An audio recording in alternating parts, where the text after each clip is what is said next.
Good morning all students. देखिए आपको अभी तक जो है लाइव प्रोसेस में बताया गया है पोषण क्या है, पोषक तत्वों के प्रकार, पोषक तत्वों के बारे में बताया गया है, पोषण के चरण बताए गए हैं, 5 स्टेप बताए गए हैं, पोषक तत्व कौन कौन से हैं उनका वर्णन किया गया है। अब आपको यहाँ पर जो बताया जा रहा था डाइजेस्टिव सिस्टम, देखिए डाइजेस्टिव सिस्टम आपका एक लॉन्ग क्वेश्चन में आता है 7 नंबर में। क्वेश्चन इस प्रकार आता है कि डाइजेशन क्या है यानी पाचन क्या है और पाचन तंत्र का सचित्र वर्णन कीजिए। तो आपको करना क्या है कि पाचन तंत्र में सबसे पहले पाचन की परिभाषा आनी चाहिए कि जटिल अघुलनशील पदार्थों को सरल घुलनशील पदार्थों में बदलने की क्रिया को पाचन कहते हैं। पाचन क्रिया में भाग लेने वाले अंगों को हम पाचन तंत्र कहते हैं, ठीक है। और वो तंत्र, पाचन तंत्र के अंतर्गत 2 चीज़ें आती हैं, एक आहार नाल बताया गया है और एक आपको पाचक ग्रंथियां बताई गई, डाइजेस्टिव ग्लैंड्स। तो यहाँ पर आहार नाल में आपको बताया गया था, तो आहार नाल में सबसे पहले आपको एक चीज़ ध्यान रखना है कि उसमें जो पार्ट्स हैं, जैसे कौन कौन से पार्ट्स होते हैं कि मतलब पाचन तंत्र में कौन कौन से अंग भाग लेते हैं। तो आहार नाल हो गया, पाचक ग्रंथियाँ भाग लेती हैं, लेकिन आहार नाल के कौन कौन से पार्ट्स हैं। तो आहार नाल में सबसे पहले आता है स्टमक, मतलब वो माउथ यानी मुख एंड बक्कल कैविटी, मुख गुहा। दूसरा आता है, पहला आता है मुख या मुख गुहा बक्कल कैविटी। दूसरा आता है ग्रसनी, तीसरा है ग्रासनी, चौथा है अमाशय, फिर आता है छोटी आंत, फिर आता है बड़ी आंत, बड़ी आंत। ठीक है, इतने पार्ट्स हैं जो आहार नाल के हैं। और पाचक ग्रंथियों के कौन कौन से हैं? देखिए पाचक ग्रंथियां आपकी, पाचक ग्रंथियां, इन्हीं 2 पाचक ग्रंथियों के नाम बताइए। पाचक ग्रंथियों में आता है सबसे पहले लीवर आता है, यकृत। फिर दूसरा आता है पैंक्रियाज, अग्नाशय, अग्नाशय या पैंक्रियाज बोलते हैं। फिर तीसरा स्मॉल इंटेस्टाइन, छोटी आंत। फिर इसके बाद आता है अमाशय, स्टमक। ये आपकी पाचक ग्रंथियां हैं। और एक ग्रंथि और होती है लार ग्रंथि, स्लेवरी ग्लैंड्स बोलते हैं, लार ग्रंथि, स्लेवरी ग्लैंड्स। तो ये सब पाचक ग्रंथियां हैं, इनसे पाचक रस स्रावित होता है। वो पाचक रस एंजाइम का कार्य करते हैं जो शरीर के लिए अति महत्वपूर्ण होते हैं। अब यहाँ पर सबसे पहले आप जो हमने बताया था कि डाइजेशन का जो सचित्र वर्णन पूछता है तो आपको आहार नाल का फिगर बना करके समझाना है। अब देखिए आहार नाल में इस प्रकार का फिगर बताया गया था।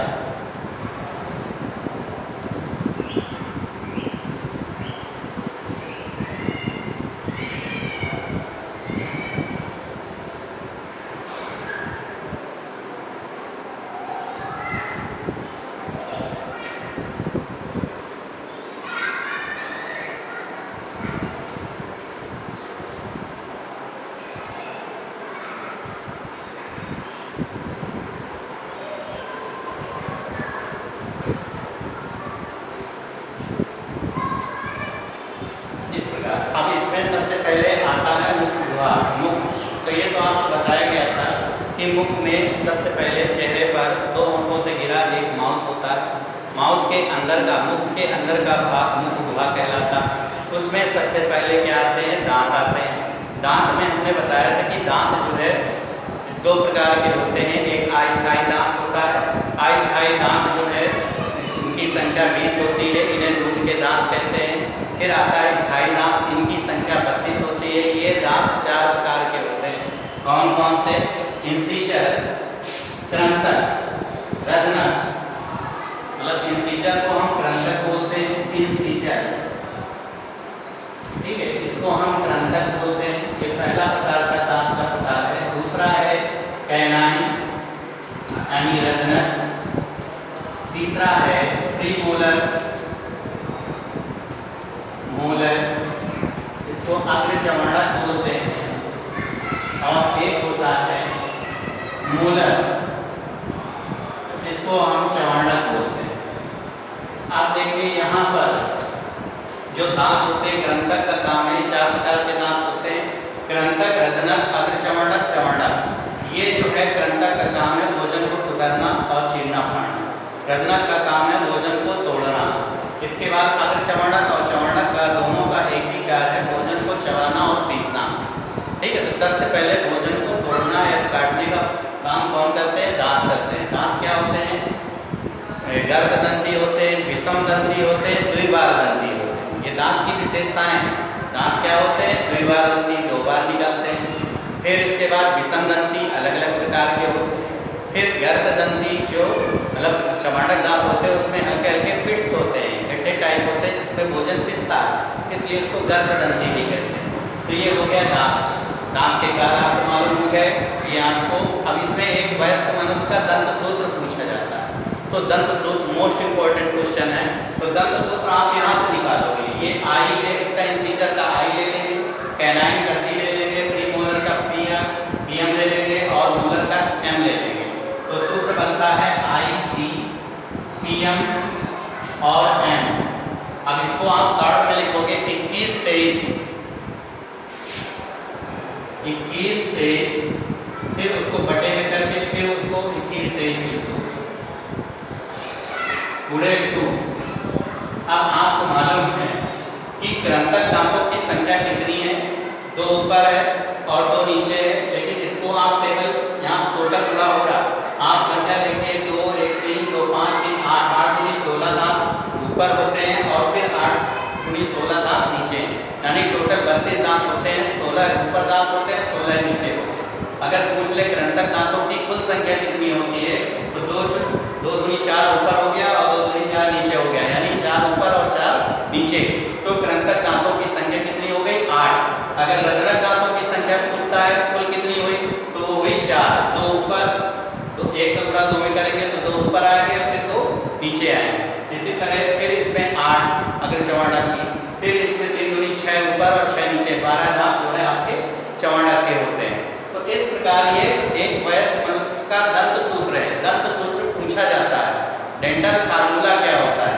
तो आई सी पीएम और एम ये होते हैं 21 23, याद रखिए, उसको बटे में फिर 21 23 लिख करके 2 का गुणा कर दीजिए, 16 दांत ऊपर आएंगे और 16 दांत नीचे आएंगे, टोटल 32 दांत होते हैं। इसके बाद फिर जीभ आता है।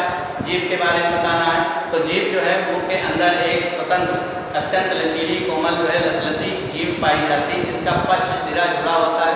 इसके पश्च भाग से, क्योंकि जीभ में स्वाद कलिकाएं होती हैं जिससे स्वाद का अनुभव होता है, पश्च भाग से कड़वेपन का अनुभव होता है और अग्र भाग से मीठेपन का अनुभव होता है। ठीक है, तो ये जो है दांत की विशेष वो जीभ के बारे में हो गया। जीभ का मुख्य कार्य क्या है? तो जीभ भोजन को नम, लसलसा और चिकना बनाता है और भोजन को निगलने में सहायता करता है। ये जीभ के कार्य हो गए। इसके बाद आता है मुख में लार ग्रंथियां, स्लेवरी ग्लैंड्स। देखिए मुख में जो लार होती है, स्लाइवा होता है, वो लार ग्रंथियों से स्रावित होता है। मनुष्य में 3 जोड़ी लार ग्रंथियां पाई जाती हैं। मोस्ट इंपॉर्टेंट क्वेश्चन है एनसीईआरटी का, पूछा जाता है कि मनुष्य में कितनी जोड़ी लार ग्रंथियां पाई जाती हैं। तो मनुष्य में 3 जोड़ी लार ग्रंथियां पाई जाती हैं, अधोहन, अधोकर्ण, अधोजीवा। अधो माने होता है नीचे, हन माने ठुड्डी के नीचे, अधोहन जिसे बोलते हैं, फिर अधोकर्ण कान के नीचे, फिर अधोजीवा जीभ के नीचे। तो इस प्रकार की 3 जोड़ी ग्रंथियां पाई जाती हैं, अधोहन, अधोकर्ण, अधोजीवा। और लार में एक एंजाइम पाया जाता है जो पाचक रस का काम करता है, सबसे महत्वपूर्ण होता है। इसलिए लार, क्योंकि जो व्यक्ति में लार नहीं बनती है या लार का दुरुपयोग होता है, जैसे बहुत से लोग जो है मसाला वगैरह खाते हैं, लार पेट के अंदर नहीं जा पाती है, उसको वो घूमते रहते हैं, तो जिससे डाइजेशन क्या होता है? गड़बड़ हो जाता है, यानी उसका डाइजेस्टिव सिस्टम, पाचन तंत्र प्रभावित होता है। इसलिए लार शरीर के लिए जो सबसे मोस्ट इम्पोर्टेंट लार है, सबसे महत्वपूर्ण लार है, वो है टाइलिन, जो लार में पाया जाता है। तो लार में कौन सा एंजाइम पाया जाता है? लार में स्लाइवा, स्लेवरी ग्लैंड्स बोलते हैं। मनुष्य की लार में टाइलिन नामक एंजाइम पाया जाता है, जो स्टार्च को माल्टोज में बदल देता है। कौन सा एंजाइम होता है? टाइलिन। टाइलिन नामक एंजाइम होता है जो स्टार्च को माल्टोज में बदल देता है।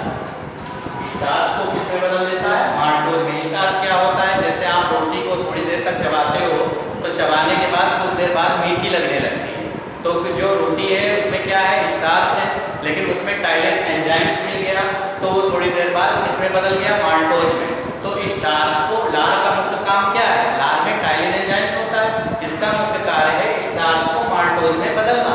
तो लार स्टार्च को माल्टोज में बदल देता है। ठीक है, फिर इसके बाद आइए यहाँ पर, तो ये तो मालूम हो गया कि मनुष्य में 3 जोड़ी लार ग्रंथियां होती हैं। अब इसके बाद भोजन जो है मुख गुहा के बाद आता है ग्रसनी में। देखिए जहाँ पर ग्रसनी होती है, मुंह को आप फैलाएं तो अंदर आपको 2 छिद्र दिखाई देते हैं। एक ऊपर की ओर जो नासा से आता है उसको नासा ग्रसनी बोलते हैं, जो सीधे श्वास नली में जाती है, क्योंकि 2 नलियाँ होती हैं, एक श्वास नली होती है, उसके बाद आहार नली होती है। तो श्वास नली के ऊपर एक उपास्तिका बना एक ढक्कन लगा होता है जिसको एपिग्लॉटिस बोलते हैं। जब कोई चीज़ है जो कि स्वाभाविक क्रिया होती है श्वसन की, एक नेचुरल है, स्वयं अपने आप होती है, तो जैसे ही कोई चीज़ अंदर जाती है तो वो ढक्कन बंद हो जाता है और उसी से ऊपर होता हुआ भोजन कहाँ चला जाता है?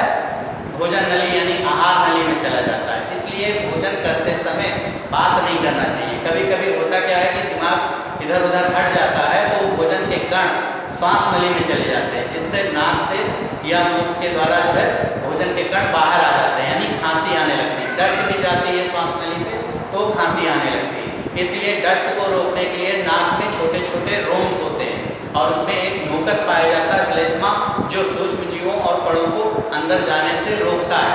इसलिए जो है कभी कभी जो है देखा होगा, जैसे गंदी जगह बैठे हैं तो वहाँ मुख के द्वारा सांस नहीं लेना चाहिए, क्योंकि मुख से सीधे भोजन पे हो जाएगा, आपके पेट पे जाएगा। आप नाक से सांस लेंगे तो वो जो है उसके जो सूक्ष्म कण हैं, जो सूक्ष्म जीव हैं, वो कहाँ रह जाएंगे? म्यूकस में चिपक जाते हैं और वही जो है सीधे जाके श्वास नली पे नहीं जा पाते, जिसके कारण हानिकारक सूक्ष्म जीवों को रोकने, क्योंकि नासा ग्रसनी जो होती है वो नासिका जो आपकी श्वास नली उस पर खुलती है और जो ग्रसनी होती है वो आहार नली पर। तो भोजन खसल करके यहाँ ये मुख है, ये मुख गुहा है, यहाँ पर फिर ग्रसनी जो मोड़ होता है जहाँ से भोजन खिसक करके कहाँ जाता है? ग्रास नली में, ग्रसनी बोलते हैं। ग्रसनी के बाद फिर आता है ग्रास नली, जहाँ पर भोजन खिसक करके आता है कहाँ? पेट पर। ये अमाशय, ये पाचन तंत्र का सबसे बड़ा चौड़ा भाग होता है अमाशय, ठीक है। और इसके 3 भाग होते हैं, कार्डियक, फंडिक और पाइलोरिक। अमाशय के कितने भाग होते हैं? 3, कार्डियक, फंडिक और पाइलोरिक। अब इसमें जो है क्योंकि जठर रस पाया जाता है, अमाशय एक प्रकार की जठर ग्रंथि है, इसमें जो है विभिन्न प्रकार के एंजाइम्स पाए जाते हैं, क्योंकि ये पाचक ग्रंथि के रूप में भी काम करता है। अमाशय के बारे में बताया गया है। अमाशय के 3 भाग होते हैं, पेशियों का बना होता है, अनुदैर्ध्य, वर्तुल और रेखिक पेशियों का बना होता है। अमाशय यानी पेट में कौन सी गति होती है? क्रमाकुंचन गति होती है। जब आप भोजन सबसे पहले ग्रसनी से होता हुआ अमाशय पे आता है, ग्रास नली से होता हुआ, तो वहाँ 2-3 घंटे पड़ा रहता है। और जब आप सांस लेते हो तो पेट में जो पेशियाँ हैं उनमें क्रमाकुंचन गति होती है, उथल पुथल के कारण भोजन की लुगदी बन जाती है। पूर्ण अवशोषण या भोजन का पूर्ण पाचन यहाँ नहीं होता। वह संरचना कौन सी है? जो जे आकार की होती है। तो जे आकार की संरचना अमाशय की होती है। अमाशय में कौन कौन से जठर रस पाए जाते हैं? क्योंकि जठर ग्रंथि कौन सी है? जठर ग्रंथि अमाशय है और इन्हें क्या पाया जाता है? जठर रस। जठर रस में कौन कौन से हैं? HCl, पेप्सिन, एमाइलेज, लाइपेज और रेनिन। ये सब क्या है? आपके पाचक एंजाइम्स हैं। गैस्ट्रिक जूस बोलते हैं, पाचक एंजाइम्स या गैस्ट्रिक जूस भी बोलते हैं या जठर रस बोलते हैं, क्योंकि ये क्या है? जठर ग्रंथि है। अमाशय एक जठर ग्रंथि है और उसमें क्या पाया जाता है? जठर रस, ठीक। और उस जठर रस में गैस्ट्रिक जूस बोलते हैं। और उस जठर रस में कौन कौन से एंजाइम्स होते हैं? HCl, पेप्सिन, एमाइलेज, लाइपेज और रेनिन। HCl का काम है जो भोजन में, जैसे फूड पॉइजनिंग या कोई जो है दूषित भोजन कर लिया तो उनमें जो सूक्ष्म जीव होते हैं, हानिकारक सूक्ष्म जीवों को नष्ट करने का काम HCl करता है। आपके पेट में, आपके शरीर में इतना एसिड होता है कि उनको गला देता है। दूसरा पेप्सिन या प्रोटीन को पेप्टोन्स में बदलता है, पेप्टाइड या पेप्टोन्स में बदल जाता है। एमाइलेज इसका काम है कार्बोहाइड्रेट को पचाना, लाइपेज इसका काम है वसा को पचाना, रेनिन ये दूध में जो कैसीन पाई जाती है उसको बदलने का काम करता है रेनिन। तो अमाशय में ये जो एंजाइम्स है जो आप खाते हो दाल चावल रोटी से लेकर के जितने भी कार्बोहाइड्रेट प्रोटीन वसा आप ग्रहण करते हो उन सब का पाचन ये एंजाइम्स करता है, क्योंकि क्या है डाइजेस्टिव एंजाइम्स है जो यहाँ पर ये पाचन करते हैं। तो पेप्सिन कहाँ पाया जाता है? अमाशय में पाया जाता है। क्या पचाता है? प्रोटीन को पचाता है। तो ये सब एंजाइम्स आपको यहाँ बताया गया। इसके बाद देखिए अमाशय तक आपको पाचन में बताया गया। इसके बाद देखिए यहाँ ग्रहणी शुरू हो जाती है। छोटी आंत आपको बताई गई थी, इसकी लंबाई 6 मीटर 6.5 मीटर कुछ होती है, जो इसके 3 पार्ट्स होते हैं छोटी आंत के। एक होता है ग्रहणी और एक होता है मध्याह्न और एक होता है शेषांग, जिसको इंग्लिश में डियोडिनम, जिजनम और इलियम बोलते हैं। रसांकुर छोटी आंत के एक पार्ट्स में यानी अंतिम भाग में इलियम जो आपका शेषांग होता है उसमें रसांकुर पाए जाते हैं। उंगली के समान छोटे छोटे और प्रवर्ध निकले होते हैं मांसपेशियों के, जो कहते हैं ना कि छोटी आंत में चिकनाहट ज़्यादा हो जाती है तो भोजन डाइजेस्ट नहीं होता। तो वो चिकनाहट क्या है, जैसे कि बहुत से ऐसी चीज़ें होती हैं जो है फैटी होती हैं और नुकसान करती हैं, तो वो जाके आंतों को जो है चिकना बना देती है जिससे भोजन एब्जॉर्ब नहीं हो पाता। तो वहाँ पर रसांकुर पाए जाते हैं। रसांकुर कहाँ पाए जाते हैं? छोटी आंत में पाए जाते हैं। उसका मेन काम क्या है? भोजन को डाइजेस्ट करना, पचाना उसका मेन काम है। तो अवशोषित करना। पूर्ण पाचन कहाँ होता है? छोटी आंत में। तो इस प्रकार छोटी आंत में पूर्ण पाचन हो जाता है। इसके बाद जो बचा हुआ अपशिष्ट पदार्थ होता है बड़ी आंत में चला जाता है। बड़ी आंत के 3 पार्ट्स होते हैं, एक होता है सीकम, फिर होता है कोलन, फिर होता है मलाशय। मलाशय में आपका अपशिष्ट पदार्थ एकत्र होता है और मल द्वारा समय समय पर अपना बाहर होता रहता है। तो इस प्रकार भोजन का डाइजेशन छोटी आंत पर होता है। छोटी आंत में भी पाचक रस पाया जाता है। जैसे छोटी आंत में पाया जाता है प्रोटीन को पचाने वाला इरेक्सिन, इसी तरह माल्टोज को सुक्रेज और लैक्टेज, ये सभी प्रकार के एंजाइम्स हैं जो इनको पचाता है। माल्टेज का मतलब जो अनाजों में एंजाइम्स को पचाता है, ठीक है, यानी कार्बोहाइड्रेट को माल्टेज, ठीक है। इसी तरह लाइपेज, ये सब एंजाइम्स आपकी छोटी आंत में होते हैं। तो अब इसी में 2 आपकी पाचक ग्रंथियां जो इससे जुड़ी होती है डियोडिनम से, ग्रहणी से। ये सी आकार की संरचना होती है। सी आकार की संरचना किसकी होती है? ग्रहणी। और ग्रहणी का